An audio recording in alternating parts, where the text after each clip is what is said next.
shanee waan jedhamu kana uummata biratti akka jibbamu godhuun aadaa Oromoo attaa godhu aadaa Oromoo cabsuudhaaf akeeka jiru san akeeka isaan qaban fedhii isaan qaban kan calaqqisu malee shanee waanti jedhamu sirna gadaa keessatti guddoo caasaa kabajamaadha.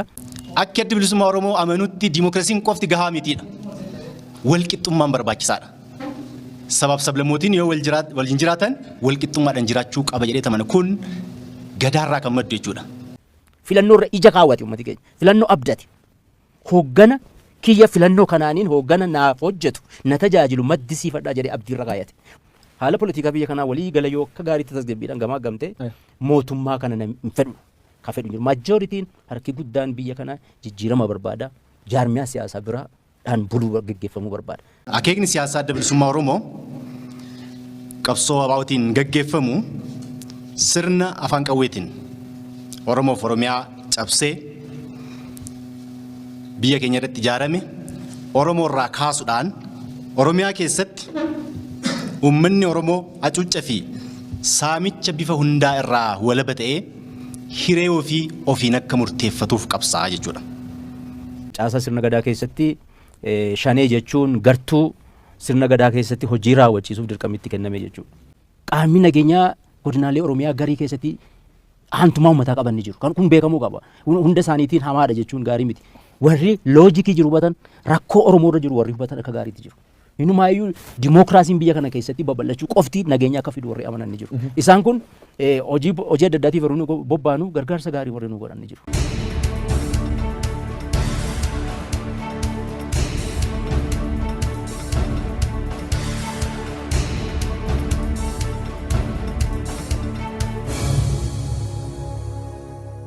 Mootummaan biyya bulchu namoota hedduu maqaa shanee jedhuun ajjeesuu jira. Caaseffam keessan keessa shaneen eenyu? Caasaa sirna gadaa keessatti shanee jechuun gartuu sirna gadaa keessatti hojii raawwachiisuuf dirqamitti kenname jechuudha. Kanaaf addi bilisummaa Oromoo sirna gadaa keessa waan jiru dhaaluu isa jedhuun caasaa shanee jedhu caasaa isaa keessatti ni qaba. Shanee jechuun ka gumii sabaa keessaa filame dirqama hojii adda bilisummaa Oromoo raawwachiisuu ka qabu jechuudha. Isa kana baroota dheeraadhaaf dhimma itti ba'aa turre. Kun erga biyya gallee dhaaba kana dhaaba seerawaa taasifnee boordii filannoo biratti galmaa'e ammoo kallattiidhumaan shanee caasaa jedhu kana dhiifnee koree hojii raawwachiiftuutti jijjiirre. Boordiin filannoo amma ka beeku shanee utuu hin taane akka koree hojii raawwachiiftuutti koree hojii raawwachiiftuu ka jedhuun caasaa kana beekaa jechuudha. Shanee wanneedha waraan kee jirti. Shanee wanti jedhamu waraana keessa hin jiru. Eessa fidanii maqaa? Maqaa kana ni beennaa wanti aadaa Oromoo keessatti fakkii guddaa ta'e guddoo kabajamu guddoo jaallatamu biyya kana keessatti hin fedhamu. Shanee waan jedhamu kana uummata biratti akka jibbamu godhuun aadaa Oromoo attaa godhu aadaa Oromoo cabsuudhaaf akeeka jiru san akeeka isaan qaban fedhii isaan qaban kan calaqqisu malee shanee wanti jedhamu sirna gadaa keessatti guddoo caasaa kabajamaadha. Adda bilisummaa Oromoo shanee ka jedhu qaama kamiyyuu haa ta'u maqaa kamiyyuu haa ta'u balleessuu gaafa barbaadan jalqaba uummata biratti jibbisiisuun biyya kana keessatti beekamaadha. Kanaaf gochaa balaaleffachuu gochaa jibbuu malee jecha bareedaa sirna gadaa kana keessatti uummati Oromoo halmaadhaan walitti dabarsee asiin ga'e. Caasaa hawaasaa keessatti caasaa politikaa keessatti illee itti dhimma ba'aa jiru kana akka uummati kun jibbu godhuun maqa balleessiif itti fayyadamanii jechuudha. Maqa balleessiif itti fayyadamanii wanti Oromoon beeku qabu ammoo waan institutionii Oromoon sirna gadaa keessatti qabu kan attaa godhuun uummata biratti akka jibbamu godhuun aadaa Oromoo balleessuu waan ta'eef Oromoon kanarraa toof qusatee qaama duula aadaa Oromoo irratti gaggeeffamu sanatu ta'uu baate gaarii. Finfinnee illee ciiftanii waraana illee hoggantanii isaniin jedhan miidiyaa keenya irra illee intarviyuu tolchillee qondaaltota keessan hedduun dinnaa'ee godhaa turan Mikael Booranaa facuftiin mormachaa turan. Mootummaan ammoo maqaa sayyaamee yeroo hedduu qondaaltoti mootummaa qaan boson jiru waliin wal isan fakkeessanii ijjeecha godhamcuuf isanti maxxansa jiran gabbaatanii morman isan paartii guddayyoo biyya bulchuuf hoogganuu jirtanii maqa balleessan irra godhamuyyuu ofirra dhowuu dadhabdan isan. Hin dadhabne akkuma jette carraa argan hundatti waan kun dhara ta'uu ibsaa as geenye. waan ittiin dhaaba kana injifatan hin qaban. Kaayyoon qabanii deeggarsa uummata bal'aa Oromoo hin qabanii. Kanaaf dhaaba kana wayin yakkuun tooftaa isaaniiti jechuudha. Kana addunyaan akka bakka beekutti uummati biyya kana akka beekutti Oromoon akka beekutti addi bilisummaa Oromoo waraana bilisummaa Oromoo waliin qunnamtii akka hin qabne ibseeti jira. Waraana immoo galcheera. Waraana dhibba galaa jedhee hayyuu dureen dhaaba kana yaamicha godhee waraanni haganni gale kunoo walumaan miidiyaa irratti arginee jirra. Waraana bilisummaa Oromoo waliin qunnamtii tokko illee hin jiru. Murteeffannee uummata irraa abdii waan qabnuuf kaayyoo keenya irraa abdii waan qabnuuf murteeffannee akeeka addi bilisummaa Oromoo ijaarameef karaa nagaatiin bakka ni geenya jennee abdii guutuudhaan biyya galle. Kana immoo qabatamaan hojiidhaan mul'ifne irraa jechuudha. Ogguu karaa nagaatiin akeeka adda bilisummaa Oromoo bakka hin geenye jennee ogguu mana galle biyya kana galle karaan diriirtuudha.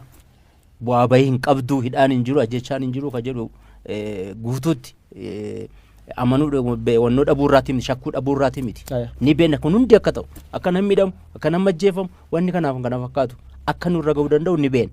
Garuu wareegama kana kaffallee karaa nagaatiin akeeka adda bilisummaa Oromoo bakkaan geenya jennee murteeffannee biyya ga'a. Karaa nagaatiin hangoo qabannaa jettanii waraan forgive gootanii dhuftanii biyya qabsaa'uuf galmooftan.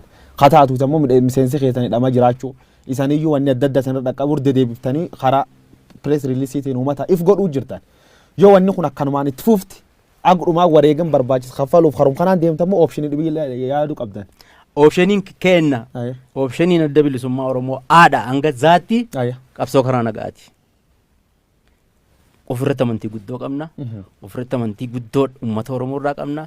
Kaayyoo dhaaba kanaatu kaayyoo dhugaa kaayyoo haqaati. Waan haqaa yeroodhaaf bacancarsu yeroodhaaf miidhuun of booda deebisuu hin danda'amu malee balleessuu hin danda'amu. Nuyi guutuutti aadha hanga zaatti qabsoo karaa nagaa kanatti amannee biyya gallee sana itti fufnaan malee. Uummati keenya mootummaan TPLF aangoorraa bu'ee mootummaan yeroo cimsaa kun ogguu ijaaramu waan guddaa uummati keenya abdate filannoo nagaatiin filannoo dura argaa turrerraa filannoo addaa geggeeffannee hoggana bilisa taanee hoggana keenya mootummaa keenya tolfannee sirna nu cunqursaa nu saamaa ture sana jijjiirree jireenya nagaa misoomaa jiran akka jedhu abdate. Filannoo irra ija kaawwate uummati keenya filannoo abdate. Hoggana kiyya filannoo kanaaniin hoggana naaf hojjetu na tajaajilu maddisiifadhaa jedhee abdiirra kaayate. Haala politikaa biyya kanaa walii gala yoo akka gaariitti tasgabbiidhaan gamaa gamte mootummaa kana hin fedhu ka fedhu jiru. Majooritiin harki guddaan biyya kanaa jijjiirama barbaada. Jaarmiyaa siyaasaa biraadhaan buluu geggeeffamuu barbaada. Kana isaan ni beeku. Heerri biyya kanaa akkaataatti hoggana uuman lafa kaa'ee jira. Olaantummaa uummataa qabxii olaantummaa uummataa jedhu keessatti eenyullee akka heerri kun ayyamuun alatti aangoo mootummaa qabachuu hin danda'u jedha. Sirna ittiin aangoo mootummaa kanaa qabatan aangoo 54 jalatti tumamee jira. Sigaleera filannoodhaan waggaa 5 uummati sakandii tokko daqiiqaa tokko waggaa 5 irra eenyullee dabalachuu mirgan qabu. Deemsa biyya kanaa beeki warri aangoorra jiran murteessaniin beekan. Of booda deebisaa turan malee hanqisaniin beekan adeemsa dimokiraasii biyya kana keessa. Uummati bultiidhaan wareegama hedduutti kaffalee bakka barbaadu numa gaha. Isaanii itti fufanii of booda deebisuuf ni hojjetu. Garuu dhumarratti bakka barbaasu yoom humni dimokiraasii abdabeessa bakka barbaasu yoom gee nuumati keessa tokko uummati bakka barbaasu ga'uuf deemuu jira gati baasuu jira. Bakkiti barbaasu meesiin yoom dhaqqabuu dandeenya. Guyyaasee murteessuu hin dandeenye. Guyyaasee kan murteessu haga nuyi ijaaramne haga nuyi wal dhageenye wal jala yaanee waa hojjennutu murteessa guyyaasee. Haga nuyi wal jala yaanu haga nuyi wal dhageenye tokkummaadhaan waliin hojjennu guyyaansee gabaabbatti haga nuyi daddaa qabnu guyyaansee dheeratti guyyaa sana gabaabsuu dheeressuu keessatti dirqama guddaa akka qabu jalqaba uummata Oromooti ittaansee ammoo jaarmiyaalee siyaasaa Oromoo akka qajeelfama uummata irraa fudhatan. Akeekni siyaasaa adda bilisummaa Oromoo qabsoo abaa'otiin gaggeeffamu sirna afaan qawweetiin Oromoof Oromiyaa cabsee biyya keenya irratti ijaarame Oromoo irraa kaasuudhaan Oromiyaa keessatti uummanni Oromoo hacuuccaa fi saamicha bifa hundaa irraa walaba ta'ee hiree ofiin akka murteeffatuuf qabsaa jechuudha. Akeeka kanaaf qabsaa addi bilisummaa Oromoo. So gabaabumatti murteeffannaa hiree ofiitiif qabsaa jechuudha. Oromoon waan isaa ta'u akkamitti akka uummattoota wajjin jiraatu biyya akkamii akka ijaarrachuu malu ofii isaatiif murteeffachuu qaba. Alagaan irratti fe'uu hin qabu jechuudha. Waggoota 150 darban yoo laallu Oromoon hiree kana hin arganne jechuudha. Humna biraatu humna afaan qawweetiin Oromoo cabsetu Oromoo irratti fedhii isaa malee akeeka mataa isaaniitti fe'anii hagammaa siin tursan. So kana booda Oromoon hiree ofii murteeffachuu qaba. Itoophiyaas ijaara yoo ta'e Itoophiyaa akkamii ijaarra akka jedhu irratti Oromoon qooda fi gahee isaa taphachuutu irraa eegamaa jechuudha. So akeekni adda bilisummaa Oromoo gabaabumatti kana jechuudha. Sirna cunqursaa ofirraa kaasee hiree ofiitiin waan isaa ta'u murteeffatee biyya isaa ta'u ijaarratee biyya abbaa isaa irratti qabeenya isaa irratti abbaa ta'uudha jechuudha. Ka lammataa kana yoo godhu ideoloojii maal qabatee qabsaa adda bilisummaa Oromoo? Ideoloojii maal qabatee maal pirinsipilii akkamiirra dhaabbatee qabsoo kana dhugoomsuuf qabsaa akka jedhuufi waan afur of keessaa qaba. Ideoloojiin adda bilisummaa Oromoo tokko bilisummaa sabaati. Bilisummaa sabaatti amana jechuudha. Sabni bilisa ta'ee waan isaaf ta'u murteeffachuu qaba jechuudha. Ka lammataa sabboonummaa Oromoo irratti hirkate yookaan ijaarame. Sabboonummaan Oromoo haga ammaallee qabsoo Oromootiif humna guddaa, boba'aa guddaa, tokkummaa Oromootiif bu'uuraa fi utubaa guddaan sabboonummaa Oromoo adda bilisummaa Oromoo ijaare jechuudha. Kana keessatti adda bilisummaa Oromoo Oromoon nuti biyya Oromiyaa jedhamtu biyya takka qabnaa jedhee amana. Nuti saba tokko saba Oromoo jedhamnu jedhee amana. Sabni biyya Oromiyaa jedhamtu qabuu fi sabni Oromoo kuni hiree tokko qabna, nu hiree addaa hin qabnu. Hacuuccaan nurra ga'es Oromummaa keenyanii. Hacuuccaa kana jalaanis kabaanu waliini. Hiree addaa hin qabnu. Amantii garaagaraa qabaanneef, bakka adda addaa jiraanneef, gosa adda addaa irraa dhalanneef, wanti nuti sirna darbe keessatti arganne hin jiru. Hundi keenyayyuu ka miidhamne Oromummaadhaani. Kanaaf hiree tokko qabnaa jedhee amana adda bilisummaa Oromoo. So ideoloojiin inni lammaffaa kana jechuudha sabboonummaa Oromooti. Eenyummaa Oromoo, aadaa Oromoo bu'uura isaa akka sirna gadaa godhate irratti ka ijaaramee jechuudha. Sadaffaan dimokiraasiidha. Ideoloojiin Oromoon dimokiraasii isa barbaachisaa. Dimokiraasiif qabsaa. Mirga dimokiraasii keessa jiru argachuu qaba jedhee amanaa. Ideoloojiin inni sadaffaan irratti hirkate dimokiraasiidha. Ka sadaffaa afraffaa walqixxummaadha. Walqixxummaa uummattootaa. Bilisummaa sabaa, sabboonummaa Oromummaa, dimokiraasii, walqixxummaa uummattootaa. Akka adda bilisummaa Oromoo amanutti dimokiraasiin qofti gahaa mitiidha. Walqixxummaan barbaachisaadha. Sabaaf sablammootiin yoo waliin jiraatan walqixxummaadhaan jiraachuu qaba jedhee amana. Kun gadaarraa kan maddu jechuudha. Dimokiraasii yoo ilaaltan dimokiraasii keessatti harka wayyaba jechuudha. Majority rule, minority right jedha. Harka 51 yoo isin irratti murteesse harka 49 fudhachuu qaba jechuudha. Gadaan Oromoo garuu kan hin jedhu. Gadaan Oromoo consensus yookaan waliigaltee irratti namni tokko yaada wayyaa qaba yoo ta'e, yaadni isaa amansiisaa yoo ta'e ni fudhata, wal amansiisa jechuudha. Kanaaf walqixxummaanis barbaachisaa akka ta'e jala muree kaa'aa jechuudha. So ideoloojiin adda bilisummaa Oromoo hordofu warreen afran kanaa jechuudha. Sa'aatii uummata garra akka kanatti barcuma yookaan nam dhuunfaatu kan gochorsiisuu irratti akka intarestii ilaaltanii sochootan isaan gareen Oromoo. Inni dantaan sun hin jiru. Dantaan bu'uuraa uummata Oromoo aangoomsuudha. Garuu wanti uummati keenya quba qabaachuu qabu yoo dhugaa uummata keenyatti dubbanne gaariidha. Wanti akka gaariitti uummati keenya quba qabaachuu qabu jaarmiyaan siyaasaa tokko aangoo politikaa aangoo mootummaa qabachuu fi kan ijaaramedha. Hiikaan seera paartii biyya kanaa keessatti hiikaan jaarmiyaa siyaasaatiif kennamu gartuun tokko sagantaa siyaasaa baafatee karaa nagaatiin qabsaa'ee aangoo politikaa aangoo siyaasaa biyya kanaa yookaan aangoo mootummaa qabachuuf jaarmiyaa tolfameedha jedha. Jaarmiyaa siyaasaa jechuun cubbuu miti aangoodhaaf qabsaa'u. Aangoo sanaan waan ati hojjettu aangoo yeroo qabattu akeekati bakka hanga'uu barbaaddu sanatti cubbuu ta'uu danda'a. Nuyi jaarmiyaa uummataati aangoo qabannee aangoo sanaan immoo uummati Oromoo jijjiiramanii barbaadu sana fiduudha jechuudha. Kanaaf cubbuu hin qabu. Garuu haala gaaffii ati na gaafatte kanaa waliin hogguun gara sanatti hogguun deebi'u nama tokko aangomsuuf miti kaa. Kun cubbuu guddaadha. Adda bilisummaa Oromoo illee xiqqeessuudha. Namaaf ani yeroon adda bilisummaa Oromootti dabalame hayyuu duree adda bilisummaa Oromoon beekun ture. Eenyu akka ta'e hin beekun ture. Adda bilisummaa Oromoon beekaa kaayyoo isaan beekaa dhaqee itti dabalame erga achi ga'ee booda caasaa dhaabaa eenyutu maal dursaan natti himanii jechuudha. So gartuu tokko nama tokko aangomsuufi miti uummata Oromoo aangomsuudha. Uummata Oromoo kan itti aangomsitu immoo jaarmiyaa siyaasaa Oromoo kan adda bilisummaa Oromoo haa ta'u kaafaa haa ta'u aangoo ol baasuudhaani jechuudha. Uummati Oromoos kana jaarmiyaa siyaasaa Oromoo irraa eega. Kun gaaffii miti jechuudha. Ol baasuu irratti kaafaa irra deemee kaafaa irra yoo dhufe isan gaaffii miti. Kun gaaffii miti. Ishuun kun ni ka'a. Yeroo waan tokkummaa gaafa haasoftu beeki kaayyoo tokkummaa kana haasofta. Caasaa tokkummaa kana haasofta. Caasaa tokkummaan kun caasaa akkamii qabaachuu qaba haasofta. Caasaa kana eenyu dursuu qaba haasofta. Haasaa sana keessa dibeetii sana keessa ishuun kun ka'uun dirqama. Garuu fundamentally wal nama dhabsiisu miti.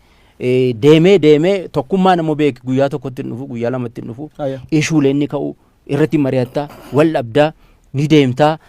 Of gaafattaa walitti deebitaa akkanatti bultii tokkummaan bultiidhaan ijaaramti gara sanatti ni deemna ammoo ishuu guddaa wal nama dhabsiisu. Uumaan biyya kanaa jibbiinsa Oromoo irraa ijaaramte. Uumaan biyya kana biyyi kun gaafa dhalattu Itoophiyaadhaaf diinni tokko Oromoodhaa lama amantii Islaamaati isa kana irratti ijaaramte. Waan Oromoo ogguu jedhan ammoo dantaa Oromoo akeeka Oromoo jaarmiyaa baatee deemu irratti qiyyaafachuun isa jalqabaa ta'a jechuudha. Akeeka uummati kun baatee deemutu uummata kana diina taasisu jira. Isaan kun maaliif dirqama kan akkasitti uummata ajjeesu ka jedhuuf ammoo tireeningiidha. Trend bar waraana yogguu leenjifamtu diina keessitti eenyutti qawwee kan akka dhukaaftu barsiifamtaa bar. Sana si barsiisuu bar. Kanaaf tireeningiidha. Training waan isaan barsiisan eenyutu diina eenyurratti dhukaastu jedhanii ka barsiisu ammoo akeeka siyaasaa irraati. Sigalee ilaalcha kaayyoo uummata kana keessa jirutu uummata kana. Kanaafuu Oromoo irratti akka dhukaasaniif leenjifamaa leenjiidha. Namni leenjii miti mootummaan kana hin goone ka jedhu yoo jiraate warra kana godhe seeratti dhiyeessuudhaan nutti agarsiisuu irra ture. Ilaal guyyoo hattuun yoo mana cabsite hattuu miti kaati komachuu qabdu. Mootummaa hattuu sanarraa mana sana eeguudhaaf dirqama fudhate miindaatti nyaatu komachuu qabda. Lubbuu nama Oromoo eenyullee haa ajjeesu. Lubbuu fi qabeenya uummata Oromoo tiksuuf ka gaafatama qabu mootummaan eenyullee ajjeesu. Waraana bosona jirutu ajjeese maarree kanaan jalaa ba'uu hin danda'an. Warra naannoo waraanni socho'u sana keessa uummata jiru lubbuusaa qabeenya isaa tiksuudhaaf ka gaafatama qabu mootummaadha. Kanaan irbuu seenanii kanaan miindaa nyaachuu jiru kanaan mootummaa ofiin jedhu. Eenyutti achi ofirraa darbanii dhokachuu hin danda'an. Gaafatama lubbuu fi qabeenya uummata bulchaa jiranii kana tiksuuf ka gaafatama itti qabu mootummaa aangoorra jiru. Itti gaafatam sun seeraan bahuu jirte yaadda? Bahan jiraan arguu jirraa miti. Qaamni nageenyaa godinaalee Oromiyaa garii keessatti aantummaa uummataa qaban ni jiru. Kun beekamuu qaba. Hunda isaaniitiin hamaadha jechuun gaarii miti. Warri loojikii jiru hubatan rakkoo Oromoo irra jiru warri hubatan akka gaariitti jiru. Inumaayyuu dimookiraasiin biyya kana keessatti babal'achuu qofti nageenya akka fidu warri amanan ni jiru. Isaan kun hojii adda addaatiif yeroo nu bobbaanu gargaarsa gaarii warri nu godhan ni jiru. Bakkoota garii ammoo waan uumamma jennu kana warri godhaa jiran ni jiru. Isaaniin kan jennu uummata Oromoo keessaa baatanii waan isin itti jechan kun umuriin isaa gabaabaadha boru uummata Oromootti deebitu uummata Oromoo boritti deebi'u jirta itti deebi'uuf deemtan kan of jalaan balleessina ka jedhuun dhaamuufi barbaada. Darbee immoo ajaji hundi hojiirra ooluu qabu. Ajaja seeraa qofaati hojiirra ooluu qaba. Ajaja seera biyya kanaa heera biyya kanaa mormu yoo jiraate kana mormanii uummata Oromootiif jecha itti gaafatamuuf illee hanga sanaatti ejjennoo akka fudhatanii gorsuu barbaada. Boritti gaafatamna tarii abaluun na ajajee ani ittiin gaafatamu ka jedhu ka yaada yoo ta'e warri siyaasaa bor walii galuu danda'u isiniin dabarsanii manadhaa isin kaa'anii warri siyaasaa walii galuu danda'u kanallee yaadadha jechuudha. Uummataan maal jettu? Uummataan ammoo wareegamni ni barbaachisa. Qabsoon wareegamaan guddata. Biyyeeniif bisaanni qabsoo wareegama. Wareegamni keessan lafatti nafu bilisummaadhaan golobamaa xumuramaa utuu ajjeechaa hidhaa saamicha isinirra ga'u kanaan hamileen keessan hin cabin jabaadhaati itti fufa. Barii duuba dukkana jira qabsoon keenya bakka ni geessi jabaadhaa jechuun hin barbaada. Ammoo akka arma duraa irree isaanii kana faffacaasuun qabanii akeeka bakka hangaachuu barbaadan sana jala hiriiranii yeroo kamuu caalaa murannoodhaan uummatii keenyatti ufee kan qabsoo mootummaa kana karaa nagaatiin akka dura dhaabbatuun dhaamsa dabarsuuf barbaada.